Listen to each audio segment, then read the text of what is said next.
dalam sehari ada 3 FYP permohonan maaf, berikut klarifikasinya. 2 dari pejabat publik, 1 dari orang kaya dalam tanda petik. Tapi gesturnya itu permohonan maaf masih posisinya gagah. Beda dengan pejabat publik di Jepang atau Korea misalnya. Ketika mohon maaf itu menunduk gini, dan kemudian atas dasar kehormatan harga diri mengundurkan diri. Ya, ini permohonan maaf kok posisinya gesturnya masih gagah, itu tulus atau hobi?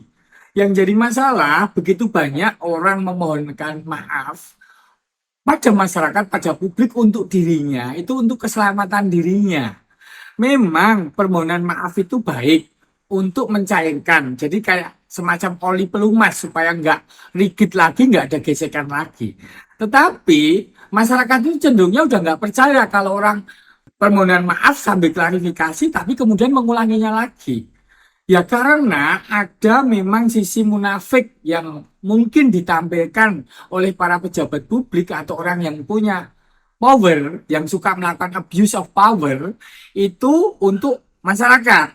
Terjadi defisit etika pada pejabat publik kita. Karena sistem jabatan di Indonesia itu bukan sebagai tanggung jawab atau amanah, tetapi lebih banyak pada kepemilikan. Karena mendapatkan jabatan tersebut biasanya kalau di negara yang demokrasinya belum maju kayak negara kita itu, ongkos politiknya itu cukup besar. Jadi eman-eman kalau memang mundur kayak gitu ya rugi bandar. Dan berikutnya dari banyak pengalaman itu, ketika permohonan maaf sudah dilayangkan ke publik, kemudian jabatannya itu selamat, nggak jadi dicopot, nggak jadi dimutasi. Dan ketika udah nggak jadi dicopot atau dimutasi, otomatis rezekinya tetap lancar tanpa penegakan hukum secara definitif. Jadi memang problem penegakan hukum di negara kita itu masih belum baik.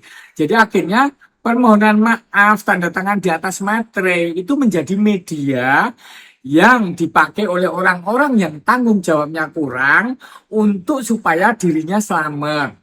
Tetapi kalau ini dibiarkan berulang-berulang, otomatis kepercayaan publik terhadap pemerintah itu akan menurun dong. Jadi ada baiknya tindakan tegas itu dilakukan oleh struktur yang lebih atasnya supaya kepercayaan publik itu meningkat lagi terhadap pemerintah, terhadap lembaga tertentu, supaya masyarakat yang demokratis itu memang berjalan lebih baik.